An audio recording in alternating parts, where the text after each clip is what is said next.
Goeiemôre geliefdes. Hartlik welkom by hierdie nagmaal, by die viering van die heilige nagmaal. Vandag herinner die Here ons aan sy genade en sy liefde, soos ek hier lees in 1 Korintiërs 11 vers 26. Want so dikwels as julle hierdie brood eet en uit die beker drink, verkondig julle die dood van die Here totdat hy kom. Vandag is my gebed saam met u. Kom ons nader met dankbaarheid, met geloof en verwagting in ons harte, ook na hierdie nagmaalviering. Kom ons kyk na enkele mense ook in ons gemeente wat ons voorbring in hierdie dae nodig het. Ons dink in die eerste plek aan Robbie Robertson, wat nog steeds in Donald Gordon is. Ons bid vir Robbie, vir beterskap, vir sterkte, dat die behandeling ook geseën sal wees deur die Here in hierdie dae. Dan is Mia Smit se broerskap oorlede, die begrafnis was verlede week. Mia's in die midde van die gemeente kan jou en Annelie en die hele familie. Mag die Here sy arms van genade om julle slaam en julle word vertroos in hierdie tyd. Dat het Nicolette Johnson se skoonseun ook seer gekry. Nicolette, baie sterkte vir julle ook, waar hy brandwond opgedoen het, toe gehelp het met 'n kragopwekker aanskakel. Ons bid regtig vir hom. Hy is ook nog in die hospitaal as reg is. So baie sterkte vir julle, hoor. Dan dink ons ook aan Tannie Hilda van Aswegen, sy staans in Arbok Hospitaal. Ons bid ook vir haar versterkte en seën. Tannie Hilda is ons tweede oudste lidmaat in die gemeente. Dan verjaarsdae, ons sê baie geluk aan Luan Hennings wat vandag verjaar. Dan ook aan Nelius Venter wat vandag verjaar. Ons hoop is 'n mooi en 'n geseënde jaar wat voorlê. Dan verjaar Wandre Wolmerans se 23ste. Wandre, baie geluk met jou verjaarsdag. Hoop is 'n mooi jaar wat vir jou ook voorlê. En dan die 25ste jaar Ems Blighnout. Ems, baie geluk. Mag dit ook vir jou en Johan 'n baie mooi, geseënde, gesonde jaar wees wat voorlê. En die 25ste verjaar Johan Kirsten. Johannes bietjie stadium met Chat, baie werk, maar hy skakel elke Sondag ook in op ons erediens, ook vir Johan. Baie mooi en 'n geseënde jaar wat voorlê. Dan enkele sake wat ons gemeente self raak. Ons kollektes vir barmhartigheid en kerkkas is in die voorportaal. Ek gaan nie veel daaroor sê nie. Dan is ons Bybelstudies hierdie week op Dinsdag 9:00 en dan ook die aand 5:30. Ons werk met die boek Romeine. Ons trek by les 6. Ek het nou nie konsistorie gesê, dis 'n redelike lang les. Ons gaan ons bes doen om deur om te kom. Daar's 13 vrae wat behandel moet word. Dan vier ons vandag saam die heilige nagmaal. en elke wat aansoek gedoen om saam met ons nagmaal te vier, is hartlik welkom hier aan die nagmaalstafel. Elkeen is welkom by die nagmaal. En dan herinner ons maar net die persoon wat elektronies inskakel ook aan die kerkraadsbesluit, ook in lyn met die synode besluit oor elektroniese nagmaalviering, dat ons die erediens sal stop direk na die preek. Voor ons begin met ons formulier vir die nagmaal en verder, sal die erediens dan ook vandag direk na die preek gestop word. En na die erediens, na ons nagmaal, braai ons saam, soos ons gewoonte is. Almal is bewus daarvan, jy bring jou eie vleis, jou eie eetgerei, jou eie drinkgoed. Kom ons kuier saam, ons maak dit op 'n groot dag. Dat ons ook hier met nagmaal, as gemeente saam, gemeenskap van gelowiges, kan hê, elkeen saam met die ander ene. Ons prediking volgende week is uit 2 Konings 13, vers 20 tot 21, en die tema by die preek is, God se krag werk selfs na die dood van sy dienaar. Hierdie is ook ons laaste preek uit die boek 2 Konings. Ons gaan onsself voor die Here plaas met die wotum, Lied 292, vers 1 en 2. Hierdie is die beruiming van Sondag, Heidelbergse Katekismes Sondag 1, waar ons ook saam bely, ons enigste troos in lewe en dood, is dat ons aan Jesus Christus behoort. Ursinus Olivianus skryf dit baie mooi vir ons in Sondag 1. Ek is losgekoop, nie met goud en met silwer nie, maar met die kosbare bloed van ons Here, Jesus Christus. Kom ons sit so, dan sing ons die 292, vers 1 en 2 saam.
Die Here groet en seën u vanoggend in sy huis met hierdie woorde: genade en vrede vir julle van hom wat is en wat was en wat kom, en van die 7 geeste voor sy troon, en van Jesus Christus, die getroue getuie, die eerstgeborene uit die dode en die owerste oor die konings van die aarde. Amen. Ons gaan die Here loof met 'n lied baie geliefd in ons gemeente, 464, daarvan vers 1 en 3. Vers 3 praat spesifiek oor die nagmaal. U seun word mens in ons gebroke wêreld. Jesus Christus het in ons gebroke wêreld ingekom, hy het gesterf, sodat ek en jy vandag aan hierdie nagmaal kan sê, Abba Vader, ons het 'n Vader wat ons sorg, ons liefhet en dra. Daarna kan jy gaan sit.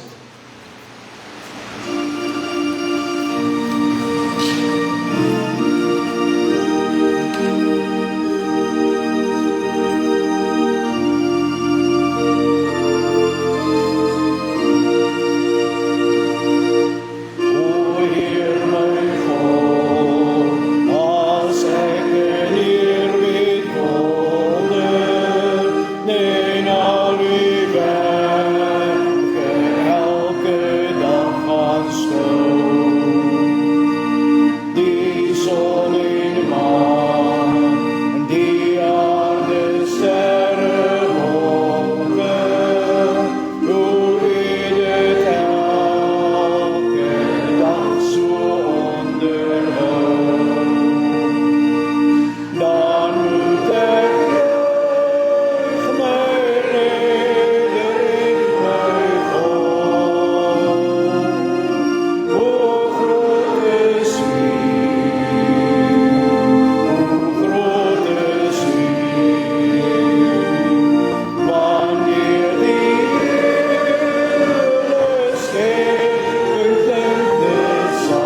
Ons gaan luister na die wet van die Here en ons doen dit aan die hand van Eksodus 20 vers 1 tot 17. Die wet wat God op die berg Sinaï vir Moses sy diensknegt gee, om vir sy volk te rig, dat daar eer aan hom gebring moet word, maar daar ook respek moet wees vir mense rondom jou, jou naaste. Liefde tot God, liefde tot jou naaste. Die eerste 4 gebooie oor liefde tot God en die laaste 6 oor liefde tot jou naaste. Toe het God al hierdie gebooie aangekondig. Ek is die Here jou God, wat jou uit Egipte uit die plek van slawerny bevry het. Jy mag naas my geen ander gode hê nie. Jy mag nie vir jou beeld of enige afbeelding maak van wat bo in die hemel is, of wat hier onder op die aarde is, of van wat in die water onder die aarde is nie. Jy mag hulle nie vereer of dien nie, want ek, die Here jou God, eis onverdeelde trou aan my. Ek reken kinders die sondes van hulle vaders toe, selfs tot in die 3de en 4de geslag van die wat my haat. Maar ek betoon my liefde tot aan die 1000ste geslag van die wat my liefhet en my gebooie gehoorsaam. Jy mag die naam van die Here jou God nie misbruik nie, want die Here sal die een wat sy naam misbruik nie ongestraf laat bly nie. Sorg dat jy die Sabbatdag heilig hou. 6 dae moet jy werk en alles doen wat jy moet, maar die 7de dag is die Sabbat van die Here jou God. Dan mag jy geen werk doen nie, nie jy of jou seun of jou dogter, of die man of vrou wat vir jou werk, of enige dier van jou, of die vreemdeling by jou nie. Die Here het in 6 dae die hemel en alles daarin gemaak, die aarde en alles daarop, die see en alles daarin. Op die 7de dag het hy gerus, en dit as gereelde rustdag geheilig. Eer jou vader en jou moeder, dan sal jy lank bly woon in die land wat die Here jou God vir jou gee. Jy mag nie moord pleeg nie, jy mag nie egbreek pleeg nie, jy mag nie steel nie, jy mag nie vals getuienis teen 'n ander gee nie, jy mag niemand anders se huis begeer nie, jy mag nie sy vrou begeer nie, ook nie 'n slaaf of slavin, 'n bees of 'n donkie, of enigiets anders wat aan hom behoort nie. Ek gaan in die Sondag wat volg, elke Sondag 'n baie kort gedagte oor een van hierdie gebooie gee. Ek begin by die eerste gebod. 'n Mens is so gewoond om te luister na die 10 gebooie, dat jy baie keer nie meer aandag gee later aan presies wat dit beteken nie. Kom ons kyk net kort, wat beteken die eerste gebod? Die eerste gebod lui, jy mag geen ander gode voor my aangesig hê nie. En hiermee, en dit betuig ons by nagmaal, roep die Here ons God ons op tot 'n verhouding van uitsluitlike liefde en vertroue in hom alleen. Alles waarop ons sekerheid, hoop of identiteit bou, geld, sukses, mense of onsself, kan baie makliker afgod word. Daarom herinner die Here ons in hierdie eerste gebod dat hy alleen ons skepper en verlosser is, en daarom die eerste plek, die enigste plek in ons hart verdien. Wanneer ons God in ons hart eers stel, leer ons om reg te leef, reg lief te hê en ook met vrede te leef. Die eerste gebod roep my en jou dus op tot geloof, lojaliteit en totale oorgawe aan God. Ons gaan antwoord op die wet van die Here en ons doen dit staande voor ons saam bid met Psalm 130 daarvan vers 1 en vers 2. In besonder vers 2 by die nagmaal. As U, o Heer, die sonde na reg wou gadeslaan, wie sou in enkele stonde voor U, o Heer, bestaan? Maar dan kom die nagmaalswoorde, maar nee, daar is vergewing altyd by U gewees. Daarom word U met bewing reg kinderlik gevrees. Vers 1 en 2, Psalm 130, ons sing dit by melodie van Psalm 128.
Ons Vader wat in die hemel is.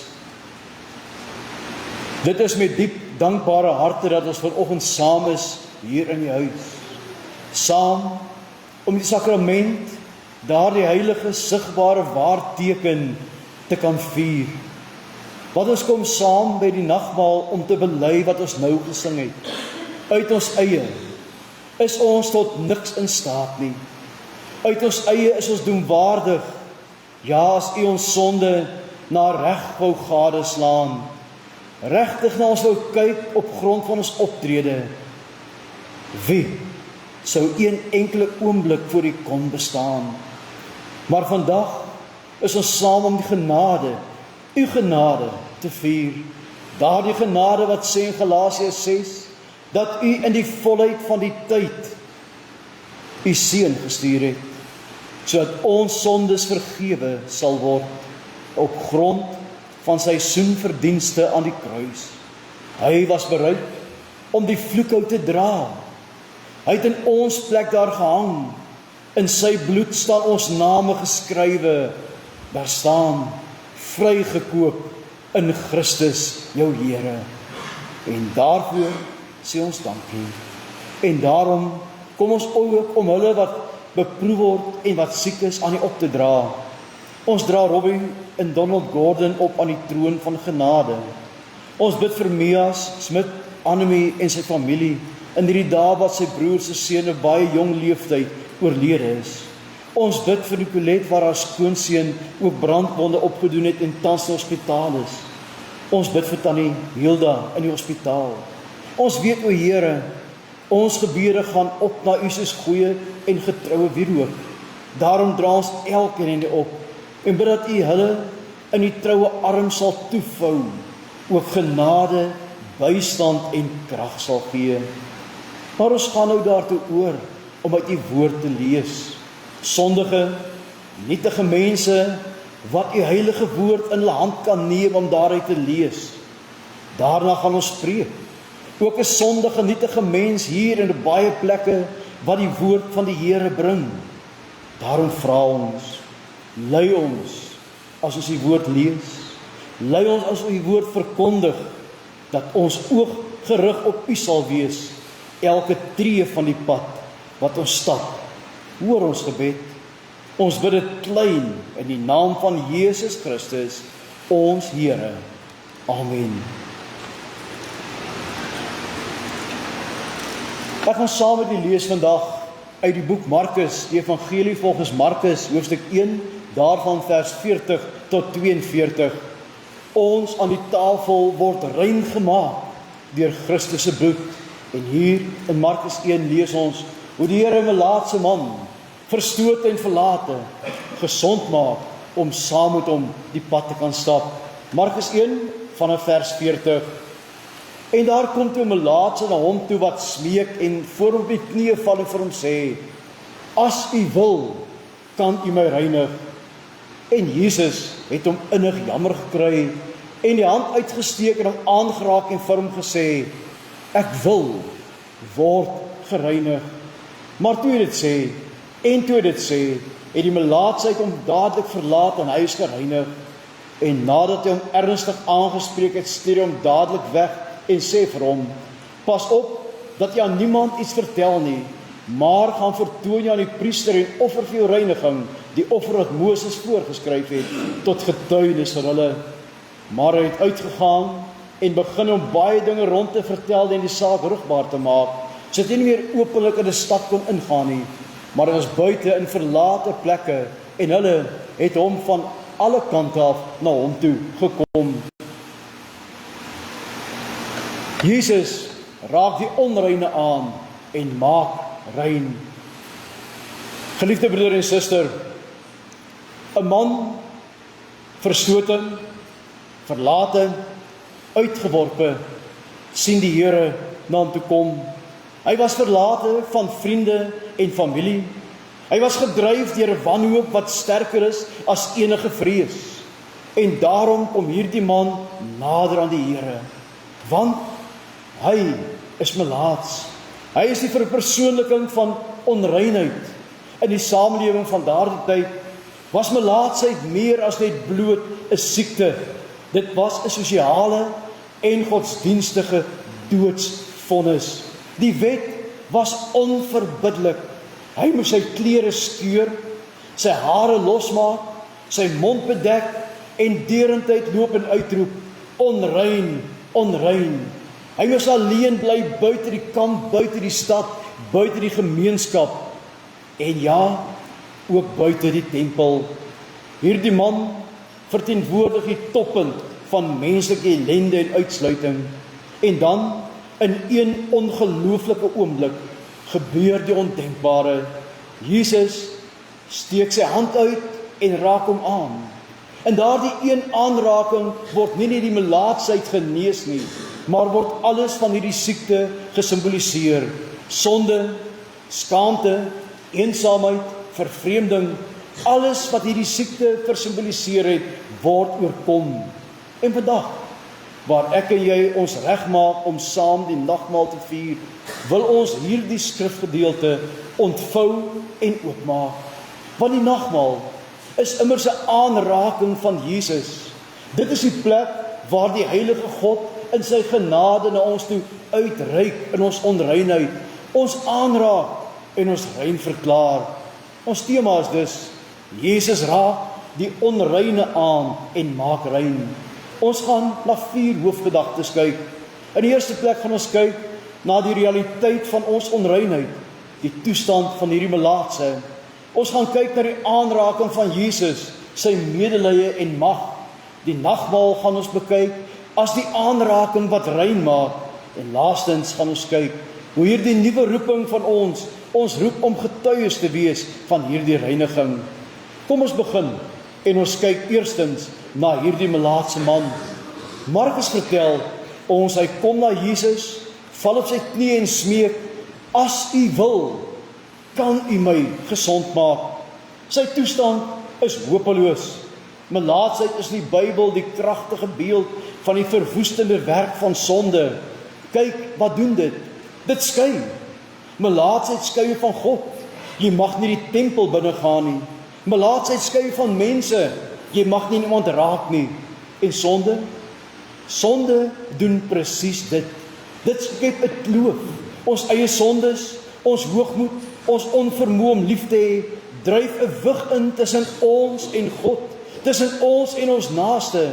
Ons kan vir jare langs iemand in die kerkbank sit, maar nooit werklik geestelik aan mekaar raak nie. Melaatsheid is afstootlik. Die melaatse se voorkoms was ontstellend. Sy wonde het 'n slegte reuk gehad. Ons sondes is dikwels netjies weggesteek, maar in God se oog is dit lelik, is dit strydig met sy heiligheid. Ons kan nie vir God sê, Here, ek is nogal nie te sleg nie, want sy standaard is volmaaktheid. Melaatsheid vernietig.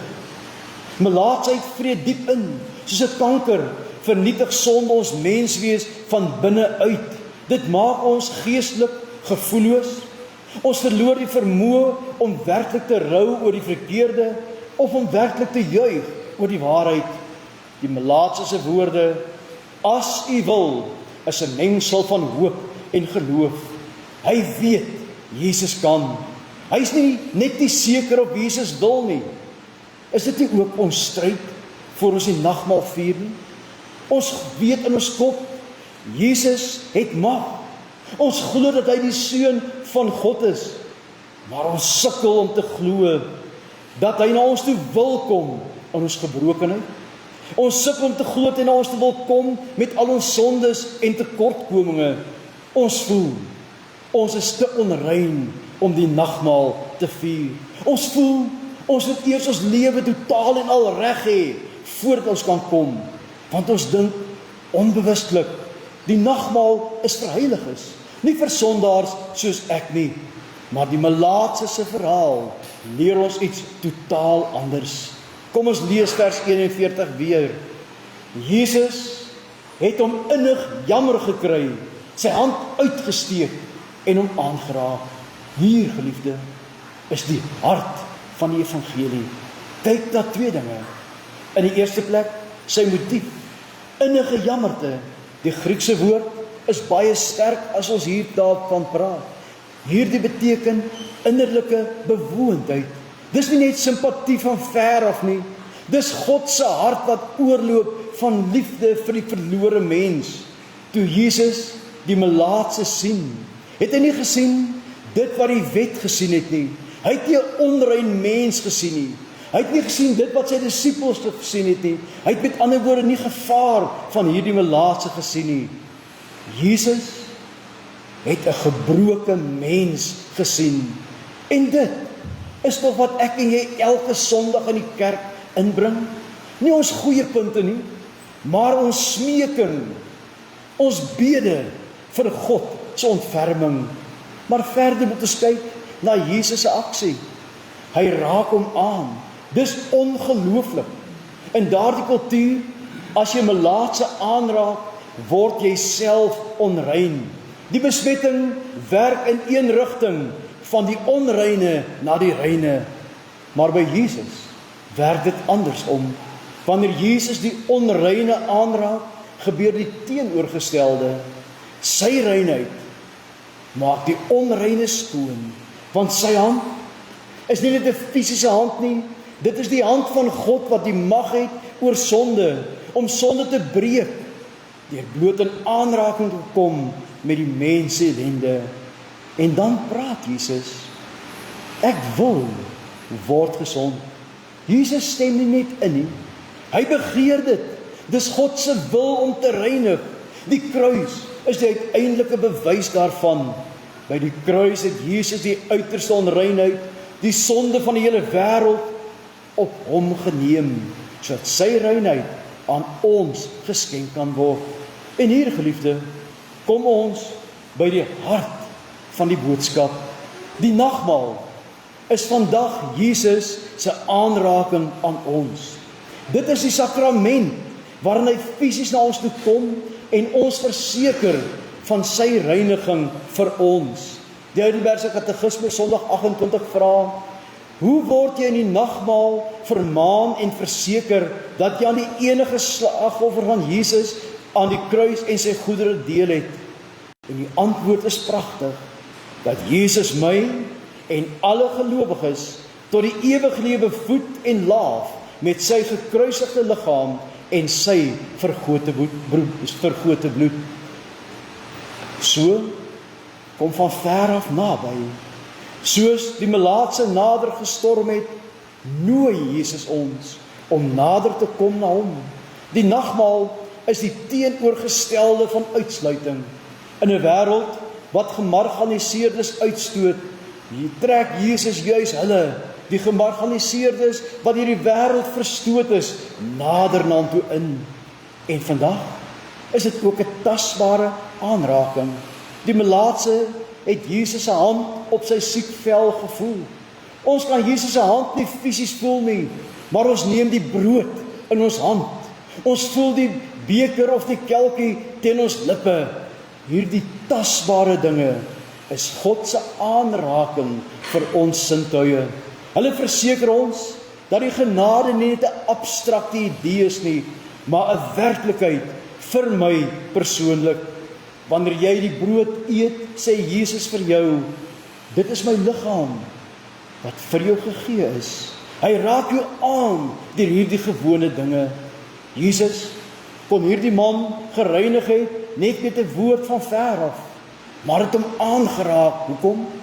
Omdat hierdie man nie net genesing nodig gehad het nie, hy het gemeenskap nodig gehad. Hy moes weet hy's weer aanvaarbaar, hy's weer deel van die familie. Die nagmaal gaan nie net oor individuele sondevergifnis nie, dit gaan oor herstelde verhouding. Hierdie is 'n gemeenskapsmaal. Hier sit ons saam in die banke, saam aan die tafel, jonk en oud, getrou en twyfelend, sterk en swak, en ons eet van daardie een brood. Dis die teken dat Jesus se liggaam en bloed ons nie net individueel skoon was nie, maar dat dit ons ook tot een liggaam saamsmee. Ons word opnuut ingelyf in die familie van God. Dink aan die diepe ironie, geliefdes. In die Ou Testament kon die melaatse nie na die tafel van die Here kom nie. Vandag, by die Nuwe Testamentiese nagmaal, is die een wat aan die tafel voorsit, een wat self gelei het, soos 'n melaatse, buite die stadspoort, verlate die dood in. Hy wil die uiterste onreinheid ingaan, sodat hy vir ons kon sê, kom, ek wil jou rein maak. Die verhaal eindig egter nie daar nie. Jesus stuur hierdie man weg met 'n baie streng waarskuwing. Moet vir niemand iets hiervan vertel nie, maar gaan wys jou vir die priester. Hoekom hierdie geheimhouding? Deels omdat Jesus nie as 'n wonderdoener bekend wil wees nie, maar as die een wat gekom het om vir ons sondes te sterf. Maar hierdie man kon dit nie inhou nie. Hy het dit wyd en suid verkondig. En hier is 'n belangrike les vir jou en my na nagmaal. Wanneer Jesus ons aanraak en reinig, gebeur daar iets met ons. Ons kan nie stil bly nie. Die man se gehoorsaam met die wet om na die priester te gaan was sy getuienis. Vir ons is die getuienis ons lewe. As ons by die nagmaaltafel wegstap, rein verklaar deur genade, is ons geroep om terug te gaan na die wêreld, daar buite, waar mense nog steeds verward, ja onrein voel. Ons word die hande van Jesus, waar ons voorheen mense vermy het wat dalk anders is, wat sondig is, wat moeilik is, word ons nou geroep om hulle aan te raak met dieselfde medelee wat Jesus aan ons bewys het. Die nagmaal is dis nie 'n eindpunt nie, maar 'n wegspringplek. Dit vul ons aan, sodat ons kan uitgaan. Dit herinner ons dat ons nie net vir onsself gereinig is nie, maar om sout en lig vir die wêreld te wees. Ek gaan afsluit, geliefdes. Die melaats het gekom het, as u wil. Ons verlaat hierdie nagmaalsdiens met 'n gewisse, ek wil van Jesus in ons ore. Hy wil ons rein maak. Hy wil ons aanraak. Hy wil gemeenskap met jou hê. By nagmaal vanoggend, kom ons dan na hom toe met al ons onreinheid. Ons moet nie wegbly, omdat ons voel, ons is nie goed genoeg nie. Die tafel is nie 'n plek, 'n beloning vir volmaaktes nie. Dit is medisyne vir siekes. Die nagmaal is die medisyne vir doodsiek mense, want dis die plek waar die hemelse Heerser sy hand op jou voorkop plaas en vir jou sê, ek wil jou reinig, word gesond. Laat ons dan kom, eet en drink, en in geloof sy aanraking aanneem, sodat dit ons kan verander. En laat ons dan, gevul met dankbaarheid, uitgaan om dieselfde aanrakende liefde in 'n gebroke wêreld te versprei. Amen. Ek gaan nou vir ons die verkorte formulier saamlees, waarmee ons ook die nagmaal gaan vier. Geliefdes in ons Here Jesus Christus, ons moet die heilige nagmaal van ons Here